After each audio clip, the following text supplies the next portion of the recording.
هانتوما تبارك الله كاين نقا سيدي عند السي عبد الغفور ما شاء الله. السور العظيم ما شاء الله نقي.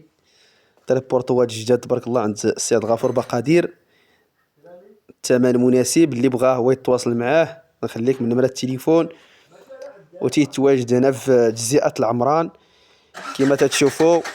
الا كنت جاي من ستاسيون ديال زيز على ليديك اليسار واحد 200 مترو وتيدير اصلاح السيارات. ها انتم تشوفوا طريبورطوات جداد ومبروك عليه هذا المحل هذا. الله يكمل بخير ان شاء الله.